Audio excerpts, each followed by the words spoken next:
We are now live at Facebook. And hello, good morning, CPE student.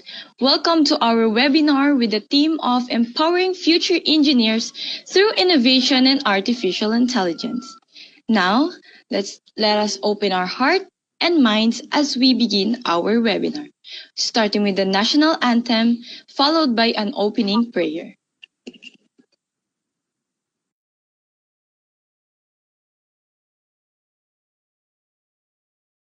Mga kababayan,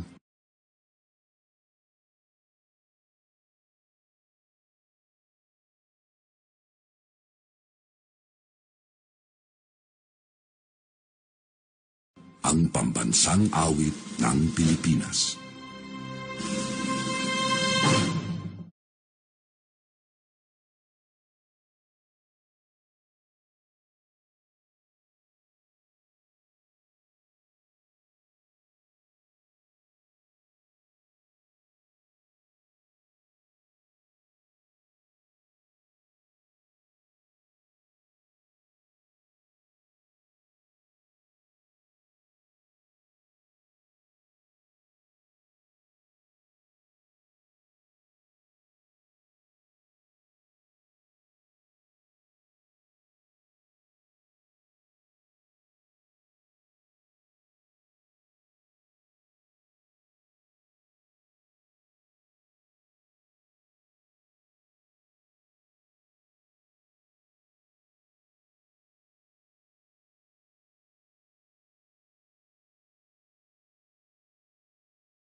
Our Father, who art in heaven, hallowed be thy name. Thy kingdom come, thy will be done, on earth as it is in heaven.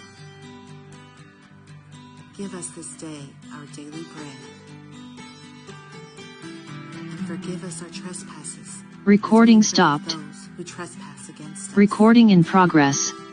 And lead us not into temptation, but deliver us from evil.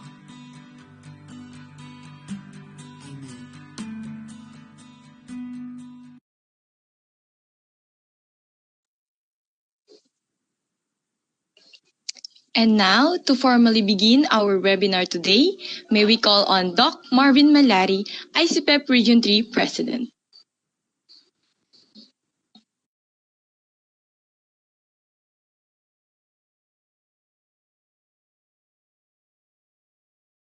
Hello, good morning. Am I audible? Okay naman, naririnig? Okay, thank you. So, to all the computer engineering students, professional advisors, faculty members, good morning. On behalf of the ICPEP Region 3, professionals and students, it is my great honor and privilege to welcome you all to this inspiring learning experience. Today, we gather virtually under the powerful theme, no? The Future Forward, empowering future engineers through innovation and artificial intelligence. That reflects not only where technology is headed, but also where you, our students, no, our computer engineers, are destined to excel. The code of tomorrow is unfolding right now. Live, direct, and the impact. We are privileged to have the resource speaker, which we'll properly introduce later, who will take us on the deep dive into the world of artificial intelligence, a field now at the heart of the engineering breakthroughs. From smarter hardware and intelligent systems to the next generation innovations, AI is reshaping the engineering landscape, and you'll be the ones to lead the transformation in the future. So I am proud to witness how passionate and driven our students, no, our computer engineering students in the region. So I hope your curiosity, your creativity, and your commitment to learning will define the future of technology in our region and beyond. May today sparks new ideas, fuel your ambitions, and empower you to become the engineers who do not only adapt to the future but shape it. Once again, welcome, and let us move forward, our future forward together. Thank you so much. Thank you, Dr. Malari. At this moment, may we respectfully invite Doc Grosby de la Cruz, ICPEP Region 3 Advisor, to formally introduce our distinguished speaker for today.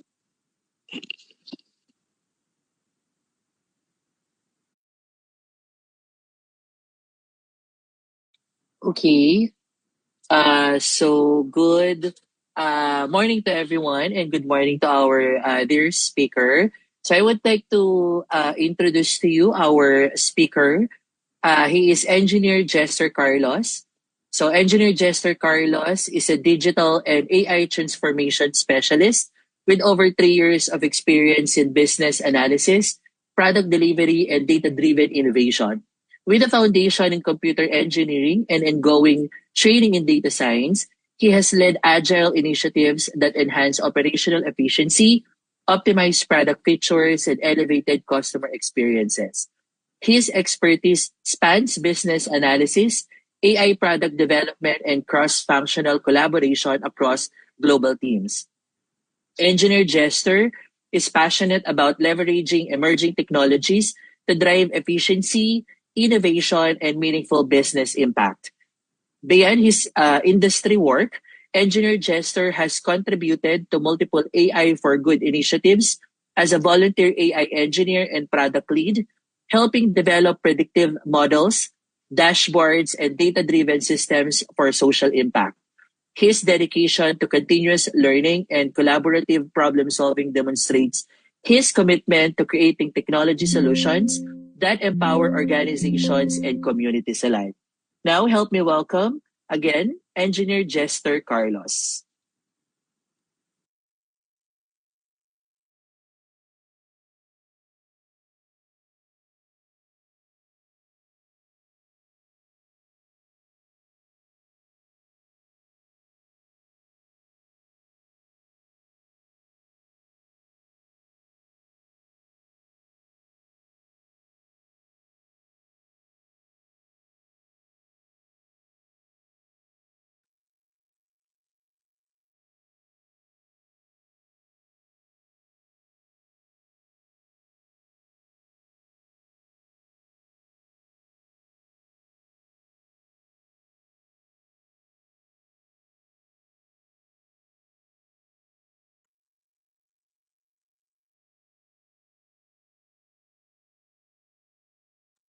I apologize, Sir Jester. I don't think you're audible.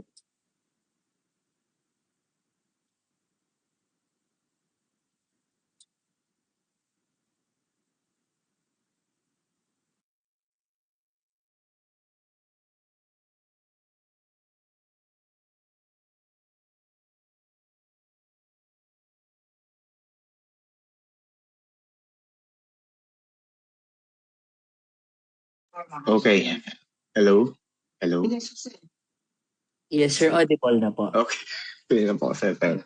Nakamute pala. Thank you po. Ayun. So good morning everyone and thank you guys for inviting me to talk right now to introduce you on how to lead AI transformation. So time check lang on the audience. Let me know kung sino yung mga professionals natin dito sa room. Can you click heart react? Kung meron tayong professionals in the room or puro students. Ayan, I think puro students.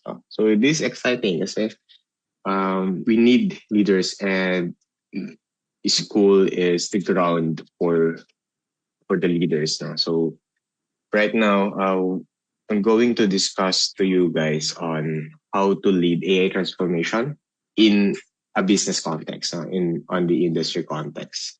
But this also can be apply on sa mga thesis nyo or kung freelance kayo. It is very important to buy in yung stakeholders or yung client doon sa service nyo and etc. So I want you guys to be problem solvers and change makers, not just someone na gusto magkaroon ng pera. Okay? Madali lang yung pera, pero I want you guys to have or build a value to the society. So I want to give you this presentation. So let me just okay, how to lead AI transformation. So right now, based on ProSci, 70% of digital transformation fails in the industry right now, worldwide. So 70% out of 1,000 na companies, 700 doon is hindi fruitful yung digital transformation. So bakit kaya? So we need to first understand ano ba yung digital transformation na we are talking about.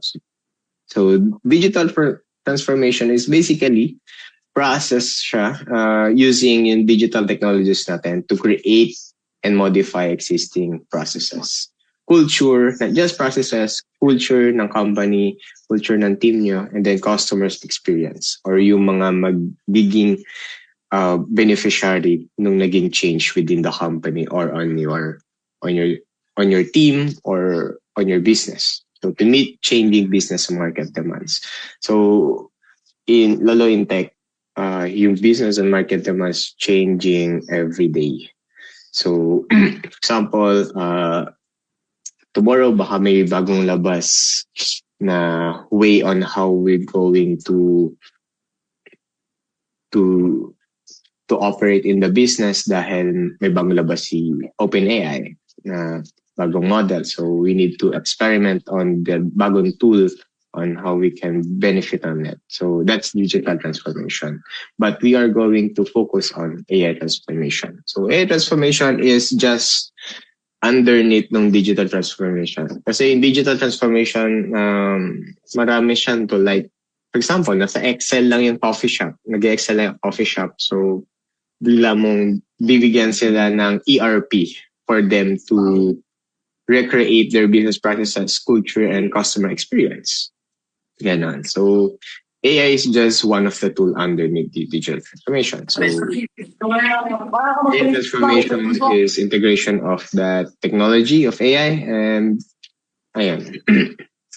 So sample nito. Sample is the Netflix. So I do have two samples here. So sample niya is Netflix. So yung old business model niya or way he do business is DVD rental by mail. Tapos yung revenue niya is based sa subscription for physical rentals. So basically, slow in distribution cycle. I don't know if nabutan niyo pa yung mga rental services dito ng DVD sa inyo, sa bayan, ganon. Meron yan dati. So limited din yung customer insight nila kasi wala nga yung data. Though, ito yung ginawa nilang digital transformation action. So, yung Netflix ngayon is cloud-based, yung platform.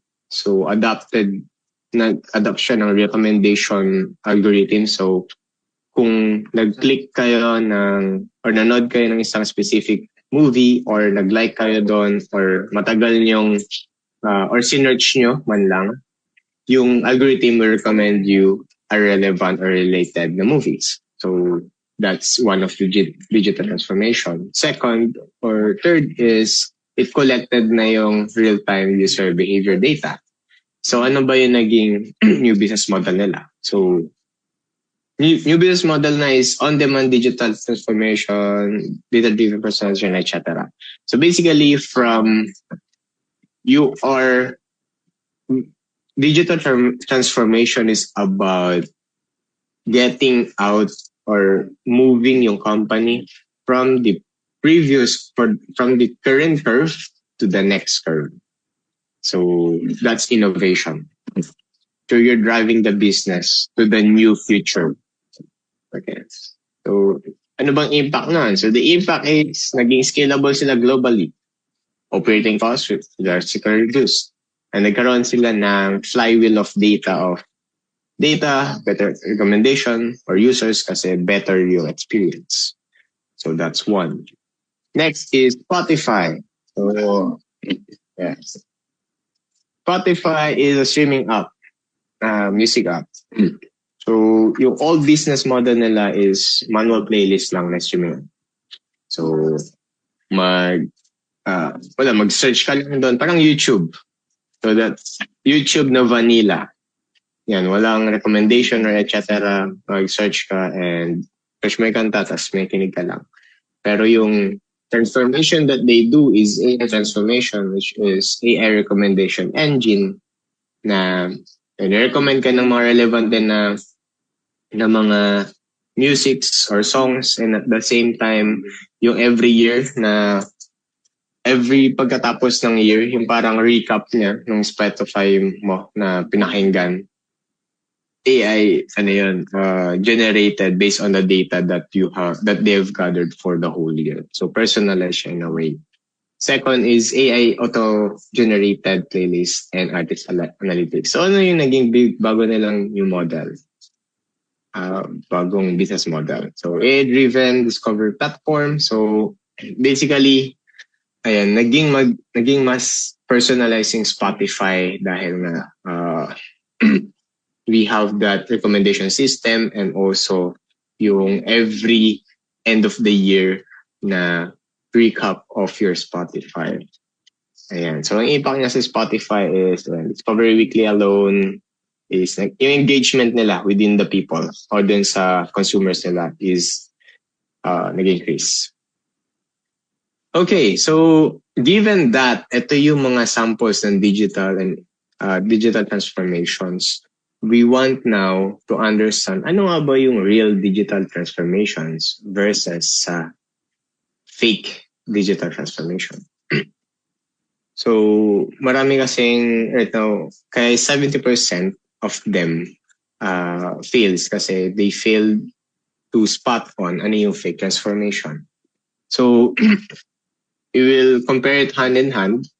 The real digital transformation is about reinventing yung business model. So creating a new value like si Spotify and Netflix. From old way na ginagawa nilang nag-distribute ng DVD rental hanggang sa dinigitalize nila at binago nila yung buong business model nila. Yung fake na digital transformation is just a digital change projects. No? So let's say just a better DVD rental na merong POS or website or what, and then it improves the existing process yan. Yes, but it keeps the old model on how you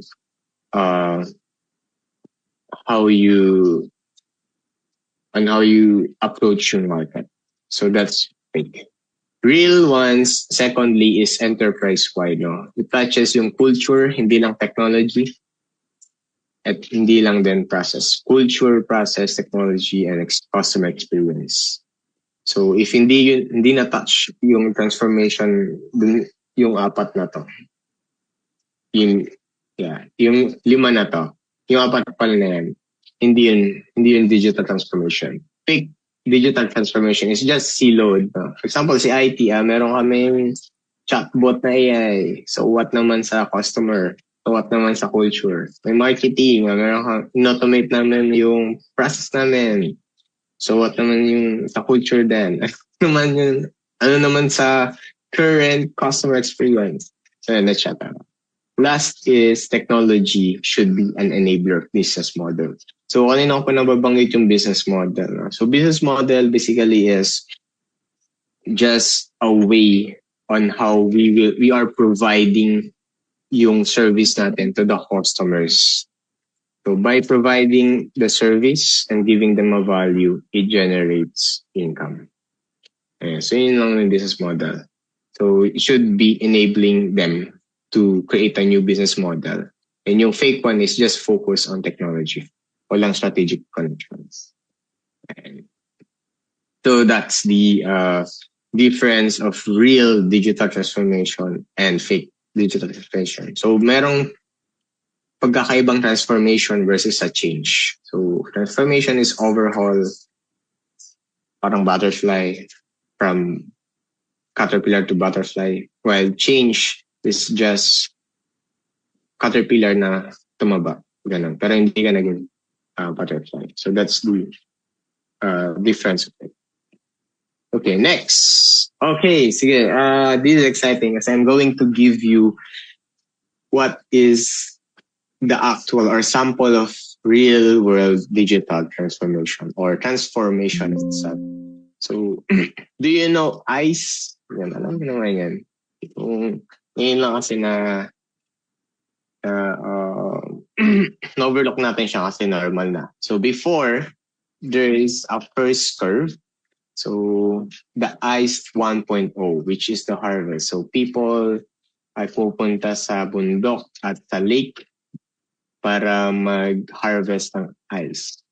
So, meron silang mga cargo dyan, mga horses, and then puputulin nila yung ice into cubes, into blocks. Tapos babalik nila yun doon sa storage nila. So, that's what ICE 1.0. So, if you're going to tell me na on how to transform this, siguro if in this time, yung this digital transformation or fake transformation will look like a bigger or more horses, bigger sleigh, or sharper saw. But that's not how transformation is. So transformation comes when in ICE 2.0 factory, ICE factory. So 54 years later, may ICE factory tayo. So you don't need to wait for winter season. Di mo na kailangan pumunta ng malamig na lugar para mag-harvest ng ice mo. Hindi mo na kailangan ng malaking mga sleighs. So, meron ka ng ice factory sa mismo lugar mo. So, you don't need to be in Denmark or in US or in countries in the North Hemisphere for you to harvest the ice. So, that's ICE 2.0 or the ice factory curve, as we say. And third innovation and third transformation is ice fridge. So 59 years later, it is invented. Major technological breakthrough on the ice industry. So hindi mo na kailangan magkaroon ng ice factory, pumunta doon, meron ka ng mini ice factory. So ice fridge. So you don't need to di mo na kailangan pa-deliver sa Iceland, ice fridge ka na. So that's how transformation looks like. Transformation is about getting to the next curve. Okay, not just a slight better operation, slight better thing, but transformation is about getting to the next curve. So this applies in every aspect in your life then, hindi lang sa business. If you want to be better person, it's just not that small change, but you need to imagine what do you want to be in the next 5 years. So same lang din on the innovation ngayon sa mundo. So like sila Sam Altman, sila Elon Musk, etc. na innovators right now. People is innovating. They have the world that they are imagining to transform us. So, well, you can start right now. Wala namang may alam kagad ng dapat nilang gawin. You just need to start transforming. So, that is transformation. It's about getting, guys, to the next curve? What do you want? What world do you want to see? Okay, so after that, after discussing about digital transformation and what is transformation and giving you the exact uh, sample of what is digital transformation looks like in ICE curve, or let's say transformation lang, innovation. Magkadikit kasi yung transformation sa innovation. So, yeah. So how we going to do the AI transformation in our school, in our life, in our business, as a professional, if you want, in your corporate job. So 6 points to do AI transformation. First point. First point. Ask the right questions. You know, yung 70% ng mga companies that fails in digital transformation fails on first step. Ask the right questions. We are trained kasi to find the right answers. That is wrong. In industry, there is no right answers if you don't have the right questions. So you must find first and ask first the right questions. And from there, you will know the direction and make clarity on the digital transformation. So may mga sample ako dito from an article. Ayan. So you can have a screenshot or can picture it out yung sample question na to. So start by asking, how is our digital transformation is going to disrupt the market that we're getting against disruptions? I'm going to start discussing this first question now. So digital transformation kasi should be disrupting the market. Hindi lang yung parang hindi karamdam. So dahil nga nag-change ang market every day and yung technology, either you want to be a leader of it or you want to protect your business into that. Yung operation mo. Kasi, for example, you created a chatbot for restaurant owners. So how protected are you to the open AI? Okay, kung kaya naman nila i-chat GPT yun eh. So wala kang protection. Lusaw ka agad sa market. Hindi ka namin kailangan kasi meron kaming alternatives na mas mura. Let's say, okay, pwede nating i-fine-tune or i-customize yung chat GPT for based on your information lang. How many people can do that in your area, in your region, and in the world? So, maraming YouTube tutorials to do that. So, it don't protect you from the disruption. So that's a personal level. But in corporate level, mas specific sila eh. So, ayan. So start by asking that and then ito yung deeper questions. And then after every yes, dito sa deeper questions, you need to ask why, how, and when. So kaya very important ang leaders dito, yung mga nagli-lead ng change. So you start with why and you'll change to how you're going to do it and kung kailan. And so after asking by right questions, second is discover. So in our company, may ginagamit kami ngayong discovery tool. After we understand na, okay, ito yung direction ng COO, let's say, by the way, I'm from PwC, so I'm a business analyst. So let's say sa PwC, you want a digital first company or a digital customer experience first company. So based on that code and then kung ano man yung content niya doon sa digital first customer experience, we will align in discovery call. Okay, how are we going in our department or under other department? How are we going to transform our operation to be digital first or digital customer experience first company? So we use Crazy 8. Ayan.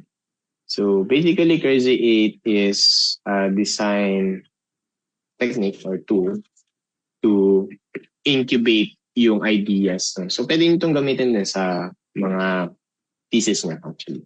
So basically, Crazy 8 is each of the group members ay mag-brainstorm about possible ideas within the problem na sinasolve nila or on the on behalf of their organization or doon nga sa current nilang goal na gustong gawin. So here in the board merong 8 boxes and each boxes should have one idea for each member. So each box should have 8 crazy ideas within the 8 na boxes. So ang rule lang naman niya is ganito. So set a timer for 7 minutes or pala kayo kung gano'n katagal. 15. Tapos just set your mind na you have an unlimited resources, you have unlimited time to do it. If you have that time and resources in the world, what ideas do you want to do? And then when the time is over, use thumbs or fighting. So I'm using Figma to do this kasi mas madali siyang gawin. So sample na to, ayan. For example, si Mara Lisa, in idea 1, I wish I could generate a blog post on my own website using Telegram transcriptions. So yung mga ganyan. So you don't need to overthink, baka sobrang layo nito, baka sobrang basic nito, or sobrang babaw. Yun yung kailangan natin. Kasi after that, after this, each of the members filled up this form, ang next step is by stamping it. So, for example, in-stamp ni Maralisa yung sarili niyang idea. So, you just vote to each idea na you like. Sabi mo, ay, nag-make sense to, or pwede to. So, the most top ideas are the ideas na you need to build or think of how you're going to do it and when you gagawin yun. So, yeah. So that's how discovery session looks like. And so after ma-ask ng questions and discover, let's say meron kayo nakitang 2 top ideas na pinag-iisipan yung gawin. So from there, we're going to build it. So either you build it by creating a prompt template or a new GPT, customized GPT using yung ChatGPT natin. So yun yung transition na. If hindi kaya ng prompting lang ng sa ChatGPT, halimbawa tamang prompt template lang, you will switch to customizing ChatGPT. So, sa Pro version, pwede kayo mag-customize sa'yo yung ChatGPT. Tapos, lagyan na instructions, references, etc. Pero wag niyo lalagyan ng mga confidential lang. Kasi, mararecord yun sa database nila. So, if di kaya ng ChatGPT, that is where you will just develop your own. Kung wala talagang walang ibang tool, try nyo sa Copilot, try nyo sa Gemini, try nyo sa iba't ibang models, or let's say nag-Midjourney kayo, etc. Or yung basta existing tools, kung wala talaga doon, you need to build your own tool. So that's, doon na mapasok yung mga, let's say automation muna, workflows. Automation workflows using N8N or Make. Don't know if meron ditong may sanay mag N8N or Make. N8N is libre lang. Right? So if you want to learn how to automate workflows lang, N8N. So pwede mo rin siyang i-run mismo sa machine nyo. And pag di kayo na automation workflow, we are jumping to creating our own AI agents. So we are using LangGraph, doon na pasok yung pagde-develop and pagde-deploy ng model. Ayan. So that's how we do it. So you start from small, simple ones. From the prompt template, hindi kaya puntahan ng ChatGPT, customized GPT. Tapos hanap ka ng ibang tools na existing if di pa rin kaya ng GPT. And then automation workflow, and then last yung AI agent. Why? Kasi for us to hindi kagad tayo mag-jump dun sa AI agent, though very exciting siya, pero baka kasi hindi siya cost effective. Sayang yung pera, sayang yung effort. So we need you need a simple solution. You don't need to have a complex solution sa hindi naman kailangan ng complex solution. So you build what should be as simple as possible.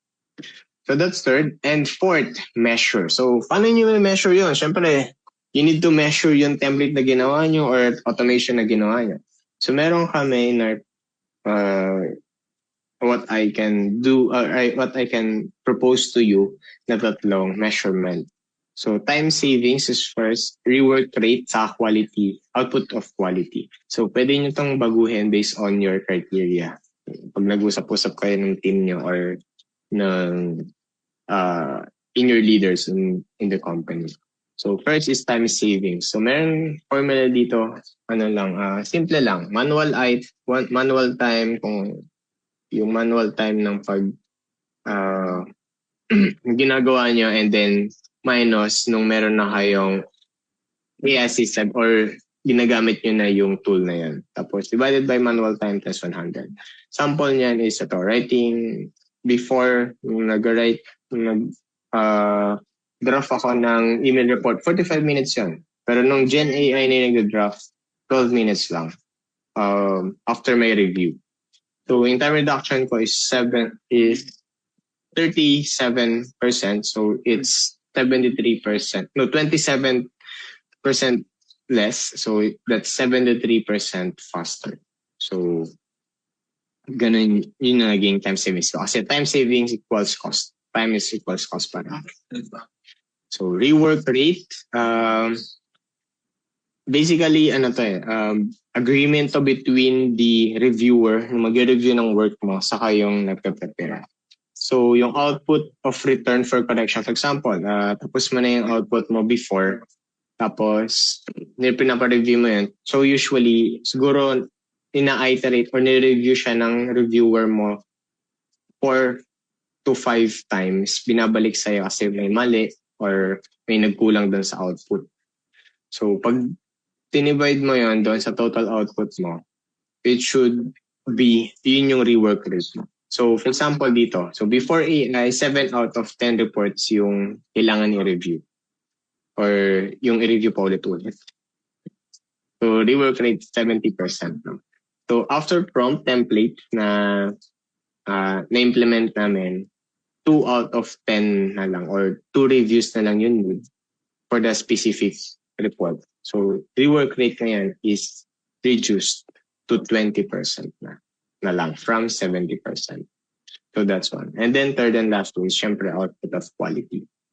So yung output quality, usually we are asking yung Gen AI to just give us a draft of evaluation rubric for the specific task. For example, can you create an evaluation rubric for let's say documenting or functional requirements documentation? So from there, magbibigay siya ng criteria na parang gantong 1 to 5. Tapos we will review as a team, and based on our collective agreement na ito yung maging criteria and ito yung description, yun na yung bagong rubric namin, output of quality. Kasi from there, doon namin i-grade kasi di ba may nag-review.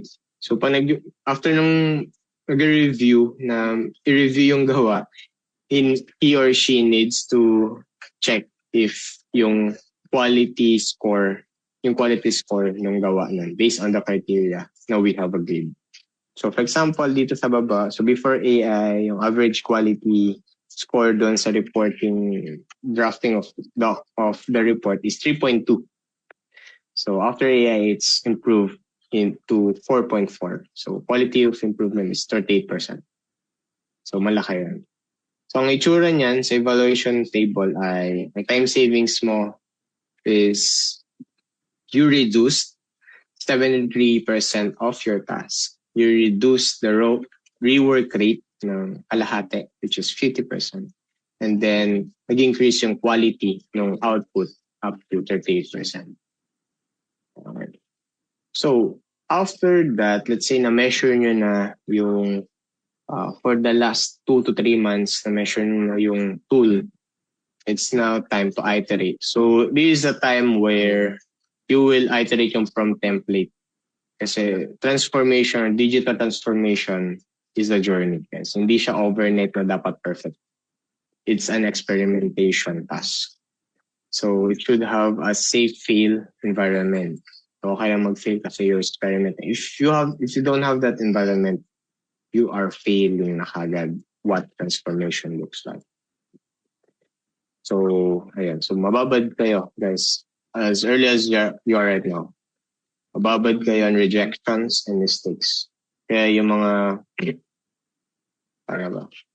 yung mga nagkaroon ng bagsak, okay lang yan. Ano yung immune system yan sa labas. Kasi kailangan niyo yan for the innovation. Kasi without feeling or having that courage to try and fail, there's no innovation. So yeah. Anyways, fifth is iterate. So yeah, iterate nyo lang yung ginawa nyong tool. And then after that is syempre repeat to another task. So after nyo magawa yung task na to, na-iterate nyo, you can now go to the next task na nakasulat doon sa Crazy 8 na dashboard kanina or Crazy 8 tool kanina. So quick reminder guys, learn to spot fake transformation. Maraming fake transformation around here and maraming mga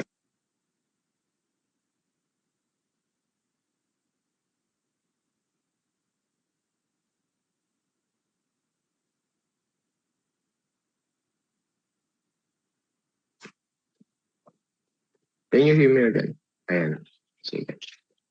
So maraming mga agencies or mga malalaking I'm not going to tell sino-sino yan. Sa malalaking mga companies that just doing big transformation sa client nila tapos they will just drying yung pera ng company. But at the end of the project, it's just a change of some operation or some tool ng client company. So we need a leaders on digital transformation, and not just digital transformation, but the transformation overall that is happening in this world.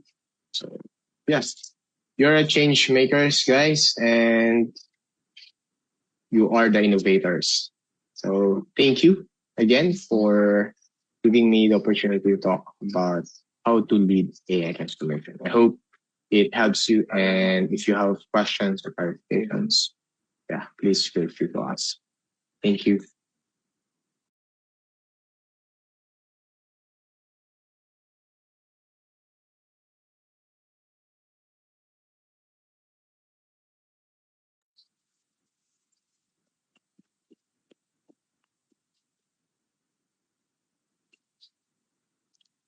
Okay, thank you, Mr. Speaker. Now, before we proceed, does anyone have questions they would like to ask to our speaker?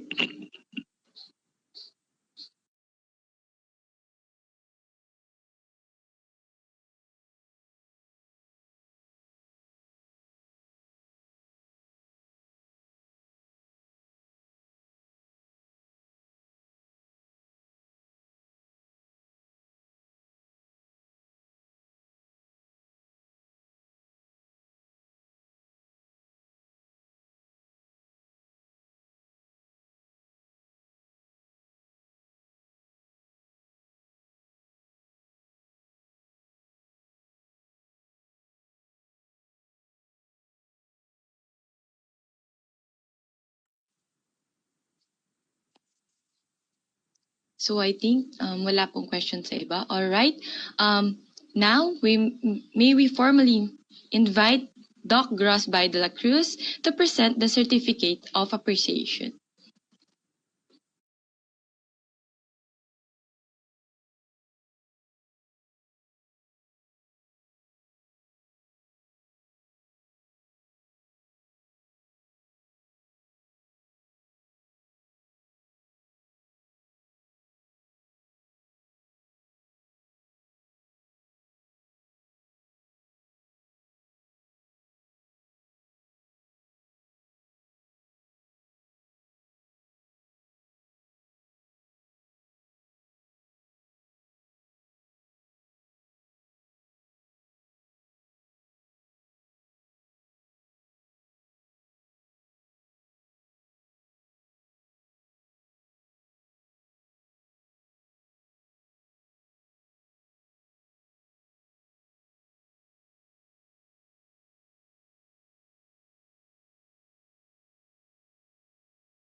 Okay, hello everyone.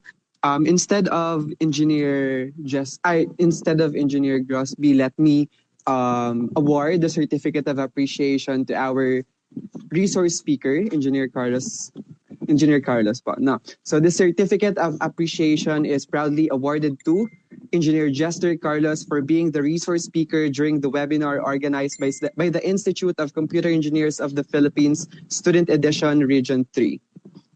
Entitled Empowering Future Engineers Through Innovation and Artificial Intelligence, and for sharing invaluable insights that enriched the participants' knowledge and understanding of the evolving field of engineering and artificial intelligence, given this 17th day of November 2025. Thank you very much po, Engineer Jester Carlos, for giving us the time and sa pagbigay po ng knowledge, of course, to all our students, to all our CP students across Region 3. Thank you very much po. Thank you. Let me know din pala, guys, if you want to forward yung presentation deck for reference. I can send it.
We hope has everyone enjoyed today's webinar and learned a lot from our speakers. Today, thank you all for your active participation. To formally close today's program, may we now invite President Jesimart Miguel Simon, ICPEP Region 3 President, to deliver the closing remarks.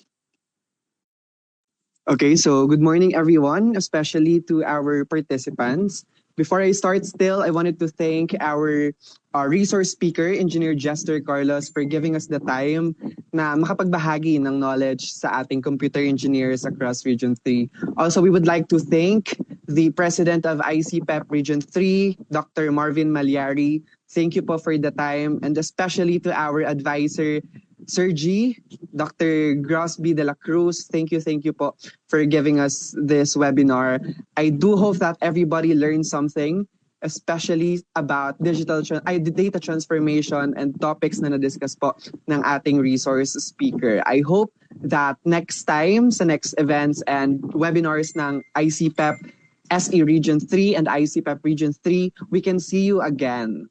Now, as I'm checking now, we have 189 participants sa ating Facebook, sa ating live stream on Facebook, and we have exactly 100 participants here sa Zoom, and that is good numbers, especially this is the first event of this term ng ICPEP.SE Region 3. Again, I do hope to see everyone again sa next webinars ng ICPEP.SE.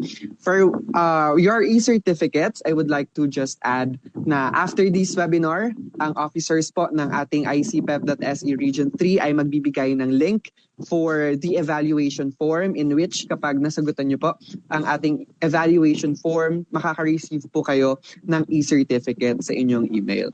Again, thank you very much. Pero before tayo mag-end, ICPEP prepared something, of course, for our participants. So, MC?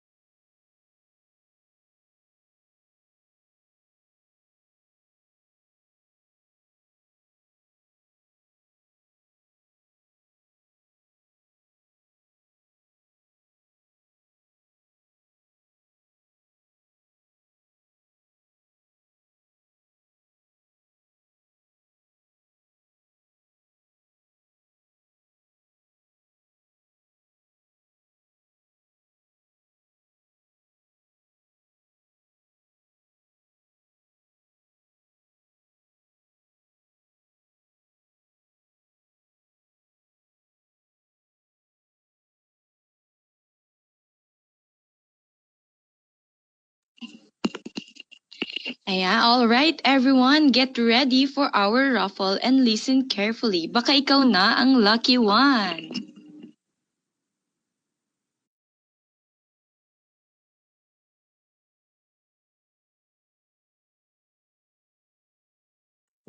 So hello everyone, again, I'm here for the raffle draw. For this raffle draw, magkakaroon tayo ng 5 winners of 200 pesos, of course, prepared by ICPEP, no?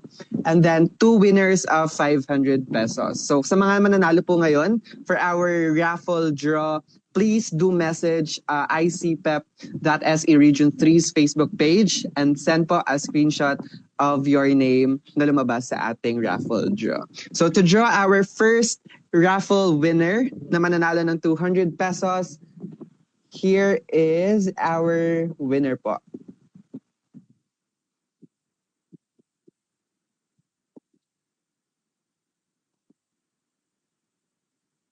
Walang winner. Okay, we'll spin again kasi walang lumabas na pangalan na. So our winner, final na sana to, na sana naman may lumabas na pong name for our first draw of 200 pesos.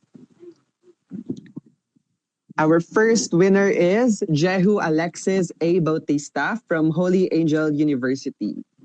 So to claim your prize po, please do message ICPEP.SE Region 3's Facebook page and mag-send po tayo ng screenshot of this result. No?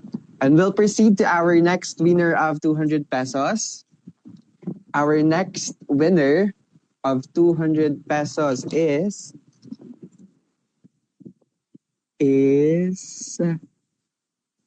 Aaron Rain C. Perez from University of the Assumption.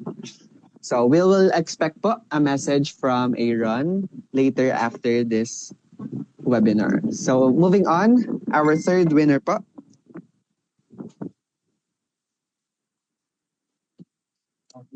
Our third winner of 200 pesos is Dominic Loren L. de la Cruz from Wesleyan University, Philippines. So please do message our Facebook page po after this webinar. Next, our fourth winner of 200 pesos is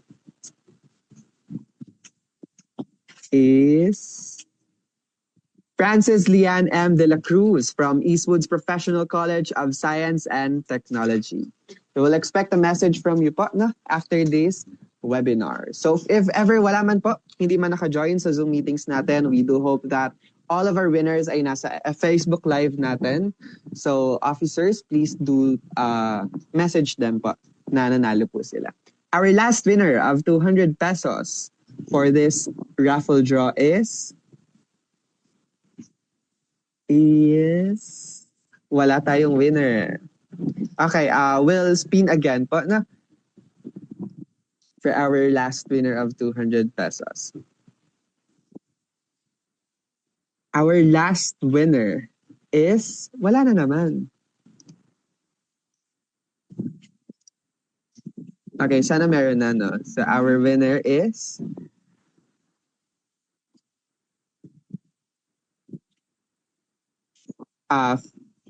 Frigian G. Moreno from Pampanga State Agricultural University. So that ends our first batch of winners ng ating 200 pesos, and now we will proceed sa ating two winners of 500 pesos. And our first winner is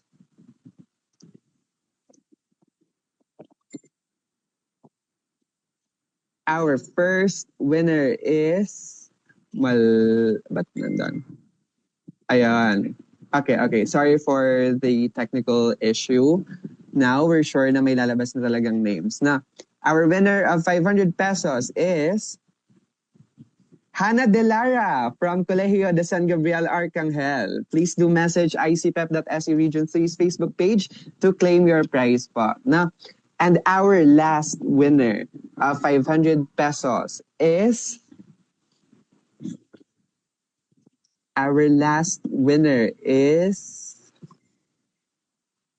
Juster Edward D.G. Mariano from Wesleyan University, Philippines. So we will expect messages po from our winners na nakalagay ang screenshot po of their names na nababasa sa ating Wheel of Names. Again, the ICPEP.SE Region 3 officers would like to thank everyone for their active participation sa ating webinar for today. Again, we are hoping to see all of you again sa next events and webinars of ICPEP, and you can expect more of academic and knowledgeable webinar from us. Again, thank you very much. Thank you for the time.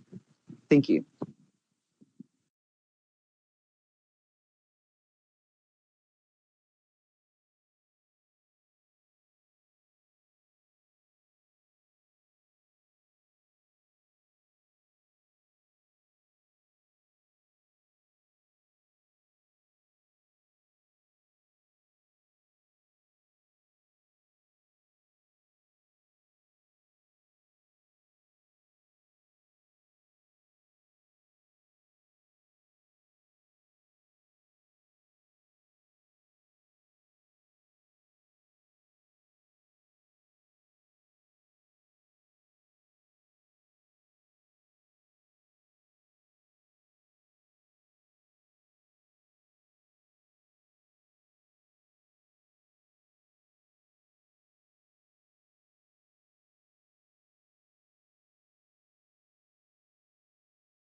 Thank you to all our participants. You may leave na po our Zoom meetings. Again, thank you. See you next time. Thank you.